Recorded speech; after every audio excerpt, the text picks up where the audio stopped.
Assalamu alaikum. Nazarыңыздарда Пайғамбарыбыз саллаллаху алейхи вассаламдың өмір баянына арналған кезектегі тасма. Ошентип Пайғамбарыбыз саллаллаху алейхи вассалам сахабалары менен Ясрибке аттанды.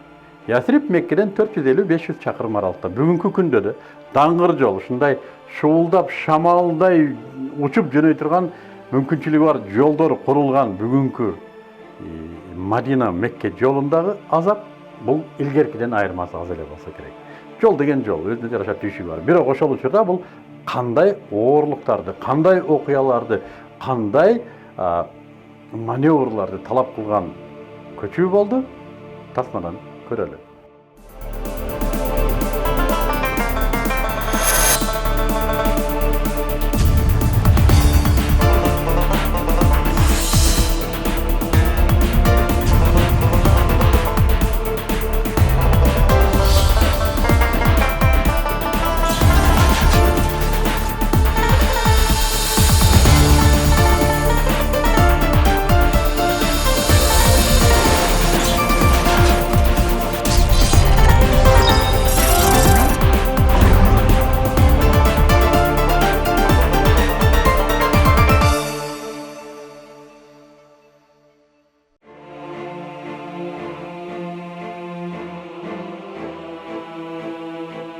أجعلنا 100 ناقة لمن أدركه ورده. نعم. Kurayışlar taşılış жыйын өткөрүшөт. Шаарды тинтүүдөн эч кандай жыйынтык бербеген соң. Ал жыйында ким мына ушул качкындарды кармаса, сыйлыгына 100 тө деп жарыя кылышат. Бул кабар Рабик өрөөнүнө чейин жетет. Ал жерде отурукташкан Бану Мудлиж уруусу жана анын башчысы Сурака ибн Малик деген искубарга да жетет. Ал андан бир аз мурдараак деңиз жээгин бойлой бараткан бир канча караанды көргөнүн угат. Бирок анын менен сыйлыкты бөлүшкүсү келбейт дагы, жөн эле булар жөн эле өтүп бараткан адамдар болсо керек деп, анын пикирин башка жака буруп ет. Өзү эч кимге билдирбеген акыбалда үйүнө келип, атын токуп, найзасын жер менен элге көрсөтпөй, айылдан чыгат дагы, атына минип качкындардын изине түшүп жөнөйт. Бир кезде качкындарга жетейин деп калат. Бирок аты барган сайын жылгысы келбейт, улам артка кайтат. Атын кыйнап жүрүп алдыга жылдырганда дагы аты ушуп тизесине чейин кумга батып кетет бир-эки жолу. Бирок ошого карабай өжөрлөнүп артынан куа берет. Ушунчалык жакындайт, Пайгамбарыбыз саллаллаху алейхи вассаламдын окуп аткан Куранын да угат, кыраатын да угуп алат. Куугундарды куугунду Абу Бакир да байкайт. Пайгамбар саллаллаху алейхи вассаламга кыжалат болуп билдирет. Пайгамбар саллаллаху алейхи вассалам акырын Сураканын алдынан басып келет. Я Сурака дейт.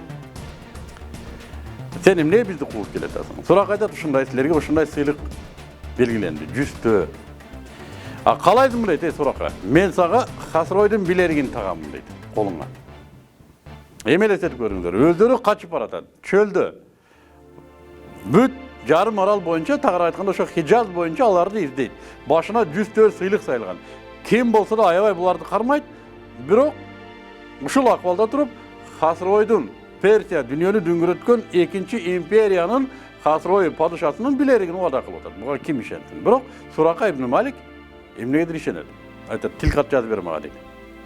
Пайгамбар саллаллаху алейхи вассалам Фухайрага айтат, Фухайра Пайгамбар саллаллаху алейхи вассалам сөзүнөн тилкат жазып берет.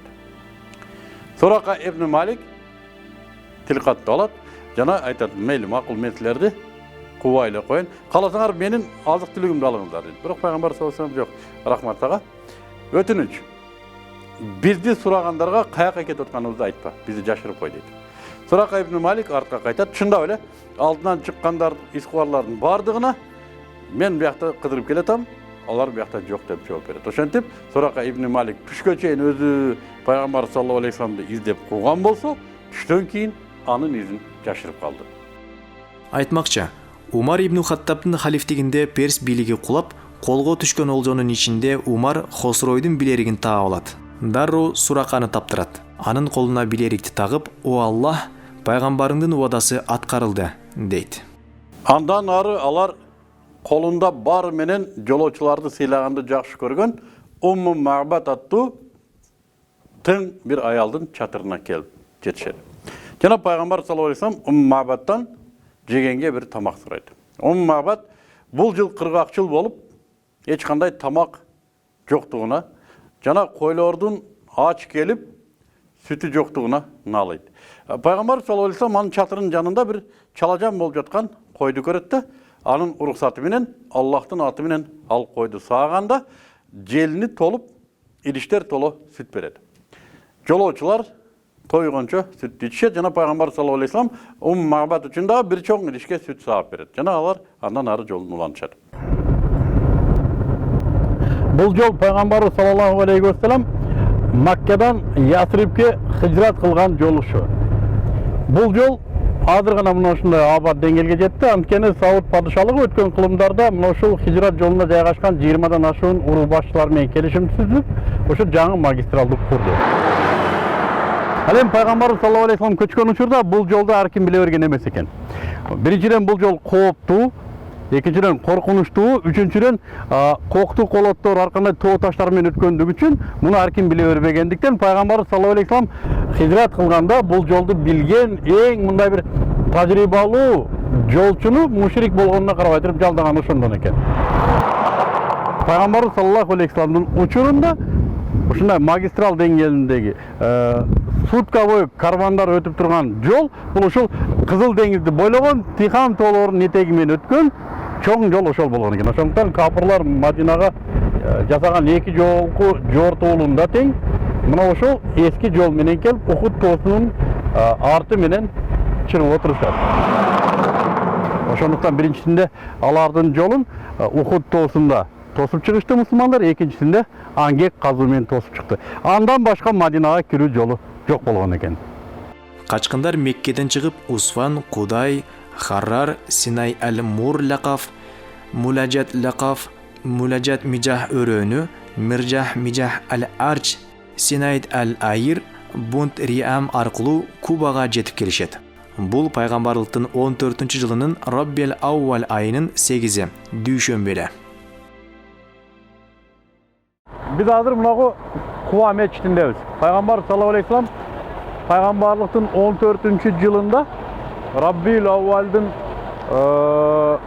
8'inde düşenbe günü şu Kuva'ga jetti. Madina yeli Peygamberimizni ayva çydamsızlık menен kütüp atkan. Mına ошол күндө эртең менен чыгышат эле Пайгамбарыбыздын Маккадан чыкканын уккандан кийин. Жана күн ысыганга чейин турушат эле. Бир күн бир еврей мындай дарактын үстүнө чыгып отуруп, Пайгамбарыбыздын келатканын көрөт дагы, "Эй, араптар" дейт, "Силер күтүп аткан чоң атаңар мына келатат" дейт. Ошон менен Пайгамбар саллаллаху алейхи вассалам ушул жерге дүйшөмбү күнү келип түшөт. Бул милади жыл эсебинде 622-жыл болот. Пайгамбарыбыз саллаллаху алейхи вассаламдын келгенине кубанган эл Аллаху акбар деп кыйкырып жатты. Бул чөлкөм тарыхында мындай күндү көргөн эмес. Ал эми Жөөттөр китебинде келген Фимандын ыйык кудайы Фаран тоосуна келет деген саптын чындыгын көрүштү. Пайгамбарыбыз саллаллаху алейхи вассалам жолдоштору менен Ясриптин босогосундагы Куба айылына кирип, төөсүнүн башын Амр ибн Ауф уруусу тарапка бурду. Пайгамбарыбыздын сахабасы Ансар аз-Зубайрдын эскерүүсүнө ылайык Пайгамбарыбыз саллаллаху алейхи вассаламды ушундай элдер тосуп алды дейт. Жана биринчи келгенде Пайгамбарыбыз артында учкаштырып келген Абу-Бакирди элдер пайгамбар деп ойлоптур. Анткени ал мындай келбети менен пайгамбарга окшоштурушуптур да, бирок муну байкап калган Абу-Бакир Сыддык радиаллаху анху дароо келип пайгамбарыбызды көйнөгү менен күндөн тосту дейт, мындай кылып кызматчы катары. Муну ошондо элдер түшүндү дейт. Абу-Бакир эмес пайгамбар, отурган киши пайгамбар экенин түшүндү деп. Шуну эскерет Абу-Зубайр. Пайгамбар саллаллаху алейхи вассалам Кубада 4 күн турду. Жана мына ошол 4 күндүн ичинде ошол мечитти негиздеди. Куба деп аталган бул мечит ислам тарыхындагы алгачкы мечит. Пайгамбар саллаллаху алейхи вассалам ошо Куба мечитинде, ошо Куба деген айылда 4 күн турду. Дүйшөмбү, шейшемби, шаршемби, бейшемби жана жума күнү жолго аттанды. Мына ошол 4 күндүн ичинде ошол мечит негизделди. Жана бул мечит жана мен жогоруда айтканда ислам тарыхындагы алгачкы мечит. Азыркы ажылар дагы мына ошо Пайгамбар саллаллаху алейхи вассалам зиярат кылган Мадинага келгенде Пайгамбарыбызды зиярат кылып саламдашкандан соң ошо мечитке келип сөзсүз намаз окуп кетишет. Куба айылы Ясриптин түштүк батышынан орун алган жана ошол кезде калкынын саны да анчейин көп эмес эле.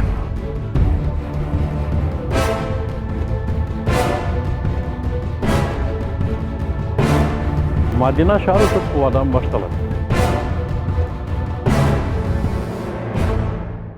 Ошентип пайгамбарыбыз саллаллаху алейхи ва саллям жума күнү Куба мечитинен мына ушул жол менен таекелер болгон Бану ан-Наджар коомунун ансарларынын коштоосунда Мадинага жол тартат.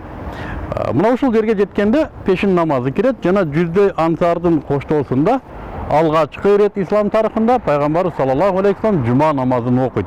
Жума намазы мурда эле Мираж түнүндө милдеттендирилген. Бирок Меккеде пайгамбарыбыз саллаллаху алейхи ва саллям бул намазды окуган мүмкүнчүлүгү жок эле. Ошого карабай Мадиналык ансарлар пайгамбарыбыз саллаллаху алейхи ва салламдын жума намазынын тартибин үйрөнүп келип Мадинада окушат эле. Бул күнү пайгамбарыбыз саллаллаху алейхи ва саллям алгачкы ирет имамдыкка өтүп жума намазы окулду ушул жерде. Жана анын урматына мына ушул мечит курулуп, жума мечити деп аталат.